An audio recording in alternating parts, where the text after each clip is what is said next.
Imagine करो एक ऐसी जगह जहां रात कभी पूरी तरह अंधेरी नहीं होती, जहां हर मिनट 28 लाइटनिंग बोल्ट आसमान को चीर देते हैं, जहां तूफान एक दिन, एक हफ्ते या एक मिनट नहीं बल्कि सदियों से चल रहा है। साउथ अमेरिका के वेनेजुएला में एक लेक है जिसका नाम है लेक मोराकोबो, और यहाँ होता है दुनिया का सबसे टेरिफाइंग वेदर फेनोमेन कैटाटम्बो लाइटिंग। एक ऐसा स्टॉर्म जो इतना पावरफुल है कि एस्ट्रोनॉट ने भी इसे स्पेस से देखा। लेकिन सवाल ये है, एक ही जगह पर इतना ज़्यादा लाइटनिंग क्यों गिरती है?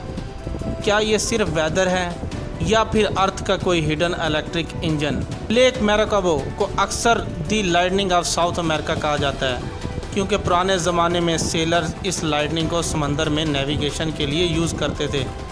ये लाइटनिंग इतनी ब्राइट होती है कि 400 किलोमीटर दूर तक नज़र आ जाती है। साइंटिस्ट के मुताबिक यहाँ हर साल 1.6 मिलियन से ज़्यादा लाइटनिंग स्ट्राइक होती है, मतलब हर घंटे लगभग 250 फ्लैशेस, और कुछ रातों में 10 घंटे तक कंटिन्यूसली आसमान चमकता रहता है।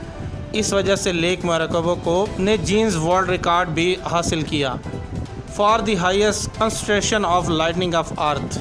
तो फिर आखिर ये स्टॉर्म सिर्फ इसी जगह पर क्यों होता है? जवाब छुपा है जियोग्राफी में। लेक मोराकोबो 3 तरफ से एंडस माउंटेन से घिरी हुई है। दिन के वक्त गर्म ट्रॉपिकल हवा लेक के ऊपर राइज करती है, रात को माउंटेन से ठंडी हवा नीचे उतरती है।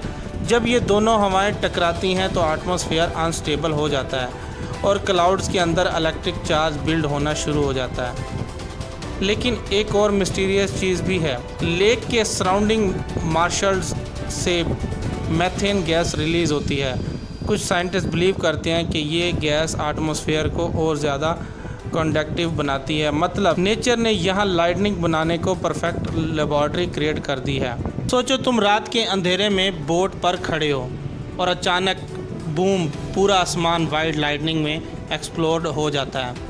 फिर एक और फ्लैश, फिर एक और, फिर एक और, विदाउट स्टॉपिंग।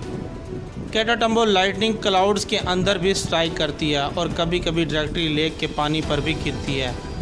थंडर की आवाज़ माउंटेन से टकराकर और भी टेरिफाइंग लगती है। लोकल्स कहते हैं कि कुछ रातों में लगता है जैसे आसमान वार कर रहा हो। कुछ रिसर्चर्स का मानना है कि ये कांस्टेंट लाइटनिंग अर्थ के एटमॉस्फेयर में ओजोन क्रिएट करता है।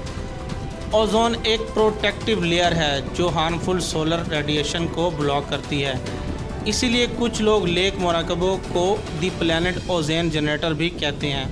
लेकिन सब साइंटिस्ट इस थ्योरी से एग्री नहीं करते। आज भी कैटाटम्बो लाइटनिंग के अराउंड कई मिस्टीरियस अनरिसॉल्व्ड हैं। ये स्टॉर्म इतना मैसिव है कि सैटेलाइट और एस्ट्रोनॉट्स इसी स्पेस से ऑब्जर्व कर चुके हैं। रात के वक्त लेक मोराकोबो अर्थ के डार्क सरफेस पर एक फ्लैशिंग हार्ट बीट की तरह दिखता है। नासा के इमेज में ये एरिया लिटरली एक ग्लोइंग इलेक्ट्रिक हॉटस्पॉट नज़र आता है, जैसे अर्थ खुद इलेक्ट्रिसिटी रिलीज़ कर रही हो। लेकिन 2010 में कुछ शॉकिंग हुआ। कैटाटम्बो लाइटनिंग अचानक ऑलमोस्ट डिसअपीयर हो गई। महीनों तक आसमान अनयूजुअल साइलेंस में रहा।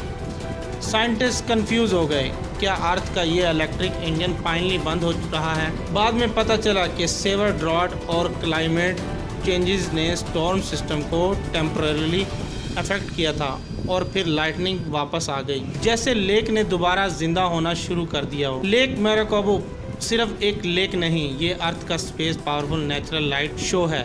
एक ऐसी जगह जहां नेचर कंटिन्यूसली इलेक्ट्रिसिटी क्रिएट करती रहती है और ह्यूमन याद दिलाती है कि हमारा प्लेनेट अभी भी मिस्टीरियस से भरा हुआ है। अगर तुम्हें ऐसी मिस्टीरियस और माइंड ब्लोइंग स्टोरीज पसंद है तो वीडियो को लाइक करो और चैनल को सब्सक्राइब करना मत भूलना, क्योंकि अगली स्टोरी और भी ज़्यादा शॉकिंग होगी।